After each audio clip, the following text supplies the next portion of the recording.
Salut, c'est Florian, bienvenue dans cette nouvelle vidéo. Dans cette vidéo, je vais te faire une petite présentation de l'action Vinci. Enfin, pas une petite présentation, en fait, je vais te faire une analyse complète de l'action Vinci. Je vais commencer par une courte description de l'entreprise, même si je pense que tu la connais, tu ne connais peut-être pas tous ces secteurs d'activité. Donc une petite minute pour te décrire ça et ensuite je vais essayer de te présenter un par un tous les critères de la manière la plus simple et claire possible. On attaque tout de suite avec la description de l'entreprise. Donc c'est tout simplement les infos qu'on trouve sur Wikipédia.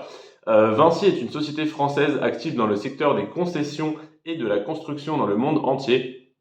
Elle gère trois segments, la concession, le contracting et Vinci Immobilier. Les concessions couvrent les activités de gestion des concessions à travers Vinci Autoroutes, donc les autoroutes en France, mais également Vinci Aéroports, les aéroports en France et à l'étranger, et les autres concessions, ces différentes infrastructures en France et à l'étranger.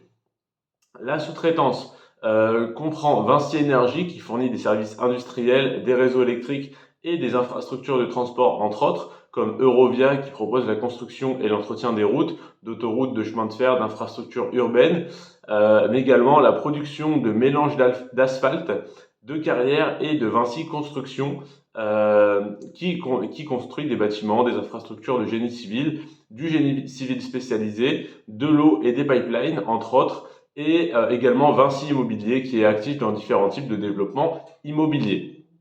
Donc on voit que grossièrement Vinci c'est une énorme société qui gère de l'immobilier mais pas que, qui gère également donc des autoroutes qui sont de l'immobilier, des projets de construction d'immeubles, de pipelines qui sont donc de l'immobilier, mais également tout ce qui est entretien des infrastructures. On a vu entretien des routes, entretien des autoroutes, des chemins de fer parce que c'est important l'immobilier mais il faut également l'entretenir. Si on peut entretenir son propre parc, c'est bien. Par contre, si on peut entretenir le parc immobilier d'autres clients, eh bien, ça fait toujours une source de revenus supplémentaire. Donc Vinci, son secteur d'activité me plaît beaucoup parce que c'est vraiment du concret. On est comme ça en France depuis des centaines d'années. On aime bien le concret, le palpable, ce qu'on peut toucher. C'est d'ailleurs en partie pour ça qu'on est en retard sur les crypto-monnaies. Mais on aime beaucoup l'immobilier, on aime bien la bourse, mais depuis qu'on ne peut plus toucher, palper les actions, c'est un petit peu moins attrayant. Donc on est vraiment assez primitif là-dessus. On adore l'immobilier, avoir de belles propriétés, etc. Donc les actions de Vinci, même si ça reste des actions, donc des parts d'entreprise, le fait que Vinci soit sur ce secteur-là, c'est un secteur qui plaît pas mal aux Français. Par contre, il y a un petit souci entre guillemets sur Vinci, un des points négatifs qui me dérange, c'est que on a alors sur les 4 dernières années, on a en moyenne 6% d'augmentation du chiffre d'affaires par an. Pour le secteur de l'immobilier, c'est pas mal du tout.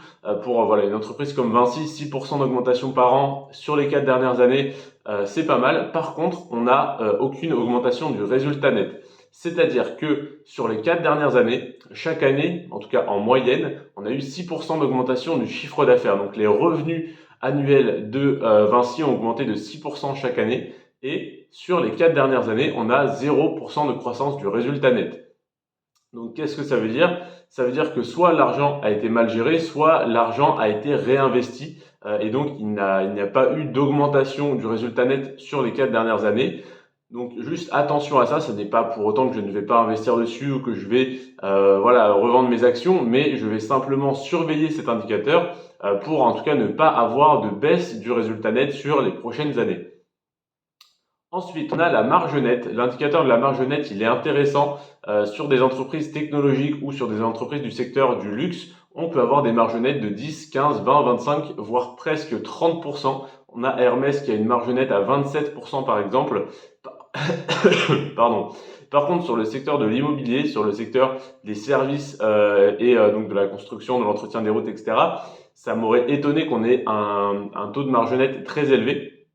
Et pour cause, on a un taux de marge nette les plus bas de mon portefeuille avec Bouygues qui est donc du même secteur, qui fait des télécoms mais qui fait également de l'immobilier. On a un taux de marge nette sur Vinci à 5%, ce qui, oui, est relativement faible, mais sur les sommes gérées et dégagées par Vinci, 5% sur d'énormes sommes, eh bien c'est toujours une très grosse entreprise qui génère énormément d'argent. Donc oui, le pourcentage de marge nette est relativement faible, mais ça ne pose pas de souci et c'est totalement normal et propre au secteur. Ensuite, on a le ROE, c'est le retour sur investissement des capitaux propres. Autrement dit, comment est investi le cash et combien rapporte le cash détenu par Vinci. Et on a un retour sur investissement des capitaux propres de 12%, qui est pas mal du tout. On va dire c'est dans la moyenne, donc ça n'est pas incroyable, mais pour le secteur, c'est pas mal du tout. C'est pareil sur des entreprises comme LVMH, comme Hermès ou comme Kering, on va avoir des retours sur investissement des capitaux propres entre 25 et 29%. Là, on a entre guillemets seulement 12%, mais pour un secteur relativement défensif comme celui de l'immobilier, on a 12% de retour sur investissement des capitaux propres, ce qui est déjà très bien. Ensuite, on a le ROA, donc le retour sur investissement des actifs. Et là, forcément, il n'est pas très élevé parce que Vinci détient énormément d'actifs, étant donné que c'est son corps de métier, la gestion immobilière, les autoroutes, etc. Donc, on a un retour sur investissement des actifs de seulement 3%, mais c'est totalement justifié par le fait que Vinci détienne 96 milliards d'euros d'actifs.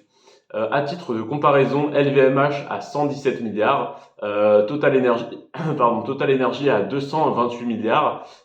Et si on compare avec d'autres entreprises que tu connaîtras sûrement, Bouygues par exemple, qui est donc du même secteur de l'immobilier, qui a également les télécoms, etc., a 43 milliards d'euros d'actifs. Donc ça n'est pas énorme, on va dire, par rapport à Vinci qui a 96 milliards, c'est plus du double.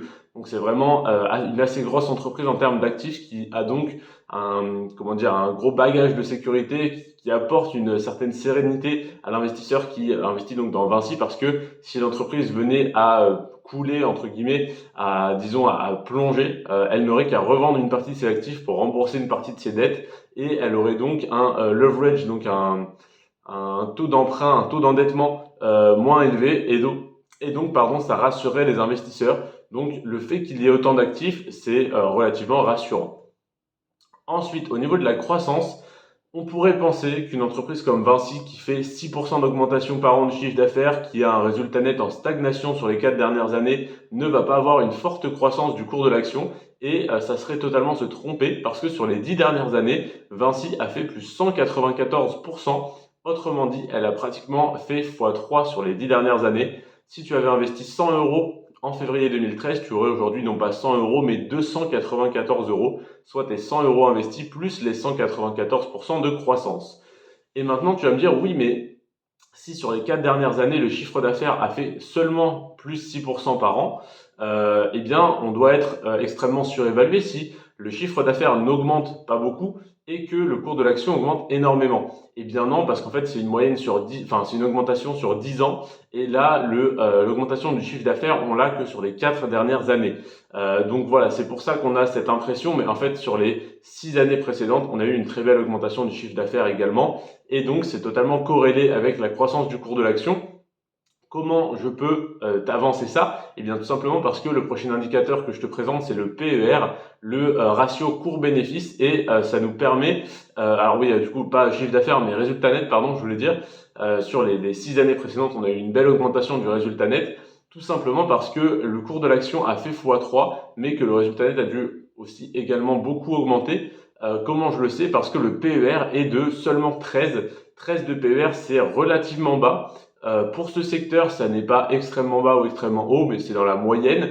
Par contre, si on compare ça une fois de plus à d'autres entreprises d'un secteur qui n'ont rien à voir, on a LVMH avec un PER de 24, L'Oréal avec 31, ou on a également Hermès avec 47 de PER.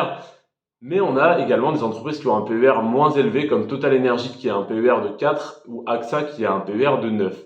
Donc oui, Vinci a un PER de 13, c'est dans la moyenne de son secteur, mais surtout si on compare ça à d'autres entreprises qui n'ont rien à voir, eh bien on se rend compte qu'un PER de 13, ça reste relativement raisonnable. Ça veut dire quoi? Ça veut dire que l'entreprise, le cours de l'action, la valeur de toutes les actions est égale à 13 fois le résultat net de l'entreprise, ce qui n'est pas énorme en soi. Pour moi, un PER en dessous de 20, c'est validé, peu importe le secteur. Ensuite, c'est à adapter selon les secteurs. Par exemple, LVMH avec un PER de 24, ça n'est pas du tout problématique, c'est même relativement bas. Comment ça se fait que j'ai ce raisonnement? Tout simplement parce que si on compare ça à L'Oréal qui a un PER de 31, à Hermès qui a un PER de 47, c'est relativement bas. Par contre, si on compare ça à Kering, qui a un PER de 16 et qui est du même secteur que LVMH, eh bien oui, Kering est sous-évalué par rapport à LVMH et par rapport à Hermès, donc c'est relativement plus intéressant. Donc il faut raisonner comme ça en termes de PER par secteur, et donc si on compare Vinci à Bouygues, qui est en partie du même secteur, on a un PER de 12 pour Bouygues et de 13 pour Vinci. On peut également comparer ça à j'ai perdu à Eiffage, pardon. Eiffage qui a un PER de 10, et donc là on peut voir qu'un PER de 13 pour Vinci c'est un petit peu élevé. Maintenant, comment on peut expliquer ça? Eh bien, tout simplement que les actifs de Eiffage sont de 34 milliards contre 96 milliards, donc près de triple pour Vinci. Vinci est une plus grosse entreprise qui apporte donc plus de sécurité à l'investisseur. C'est pareil, on connaît beaucoup plus Vinci que Eiffage. Au quotidien, on voit beaucoup plus de grues, de camions avec écrit Vinci dessus que Eiffage. Donc, les investisseurs ont plus confiance parce que l'entreprise est, entre guillemets, 3 fois plus grosse, ou en tout cas à 3 fois plus d'actifs. Donc oui, le PER est un petit peu plus élevé parce que on a moins de risques, et donc les investisseurs sont un petit peu plus friands de cette entreprise, de Vinci donc. Voilà pour l'explication pour le PER. Ensuite, on a les années consécutives de versement du dividende. Et là, ça fait plaisir parce que ça fait 23 ans que le dividende de Vinci est versé sans interruption. Donc 23 ans que si tu as acheté l'action il y a 23 ans, tous les ans tu as reçu ton dividende sans aucune coupure. Ça, c'est très bien. Par contre, on a l'indicateur suivant qui est les années consécutives d'augmentation, ou plutôt de non-diminution du dividende. Depuis combien de temps le dividende n'a pas diminué? On sait qu'il n'a pas été coupé depuis 23 ans, mais ça n'est pas pour autant qu'il n'a fait que de monter ou que de stagner. Il a pu diminuer à des moments pour remonter et pour redescendre. Et donc, ça fait seulement 1 an que le dividende n'a pas diminué. Autrement dit, il y a 2 ans, donc en 2021, 2020 ou 2021, le dividende de Vinci a diminué. J'insiste bien, il n'a pas été coupé, il a simplement diminué. Et donc, ça peut être intéressant de regarder l'indicateur suivant qui est le pourcentage moyen d'augmentation du dividende sur les 10 dernières années. Et on voit qu'en moyenne, sur les 10 dernières années, le dividende de Vinci a augmenté de 5% par an. 5% d'augmentation par an, ça n'est pas énorme, mais maintenu sur 10 ans, eh bien, c'est bien. Ça fait un dividende qui a augmenté de plus de 50%, même plus que ça avec les intérêts composés, mais de plus de 50% en tout cas pour sûr sur les 10 dernières années.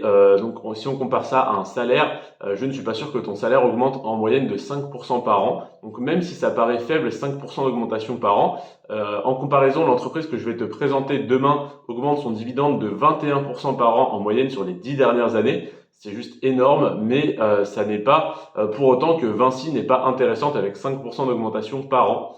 Et le dernier indicateur, c'est le rendement du dividende 2022 en pourcentage. Au cours actuel de l'action, le rendement du dividende de Vinci en 2022 s'est élevé à 4%, ce qui est relativement correct. On a des dividendes à 6, à 5,9, 6,1, 6,2% dans mon portefeuille, mais on a également des rendements à 1,2, 2,2, 3,1. 4%, on est dans la moyenne. D'ailleurs, il me semble que j'ai calculé la moyenne.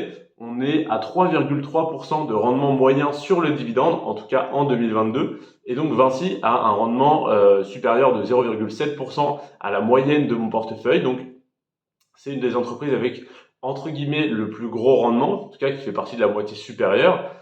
C'est donc intéressant, mais ça n'est pas mon critère principal. À titre de comparaison, l'entreprise que je t'ai présentée hier, donc Capgemini, a un rendement de 1,7%, et pourtant elle est placée au-dessus de Vinci dans ma liste, c'est-à-dire que je la préfère à Vinci. Alors ça se joue à très peu, parce que sur 25 actions qu'il y a dans mon classement, donc dans mon tableau, dans mon tableur, Capgemini est juste au-dessus de Vinci. Donc on va dire elles sont à égalité pratiquement. Elles se talonnent, mais en tout cas voilà, j'ai mis Capgemini au-dessus, malgré que le rendement n'est que de 1,7% et que le rendement de Vinci est de 4%. À titre d'exemple, la première entreprise de mon portefeuille, donc celle que je préfère, c'est LVMH, et elle a 1,7% de rendement sur le dividende également. Voilà donc pour cette analyse de Vinci, analyse relativement complète, en tout cas je l'espère. N'hésite pas à me poser tes questions en commentaire si tu as des questions sur Vinci, ou à me proposer d'autres actions à analyser. Alors souvent quand vous me proposez des actions à analyser, je les ai déjà analysées et je ne les trouve pas intéressantes ou pertinentes pour mon portefeuille en tout cas, donc je ne les ai pas présentées. Mais ça arrive, Ça arrive quand même assez régulièrement que vous me proposiez des actions que je ne connaissais pas ou en tout cas que je n'avais pas encore analysé, même si j'en ai déjà entendu parler, parce que tout simplement j'ai déjà un portefeuille constitué j'ai analysé plusieurs centaines d'actions et j'ai réduit à 25 actions. Donc j'ai déjà analysé énormément d'actions, mais il y en a quelques-unes qui sont passées à travers les mailles du filet. Donc n'hésite pas si tu as une action préférée à m'écrire en commentaire ton action préférée pour que je l'analyse si ça n'est pas déjà fait. Je te remercie en tout cas d'avoir regardé cette vidéo jusqu'à la fin. N'hésite pas à la liker si tu es encore là à ce moment-là de la vidéo et à t'abonner si tu fais partie des plus de 60% de mes auditeurs, de mes visionneurs, de mes viewers qui ne sont pas abonnés. Donc si tu t'abonnes, ça me fait extrêmement plaisir et ça m'encourage à continuer à te faire des vidéos. Sur ce, c'était Florian. Prends soin de toi et de tes finances. Ciao.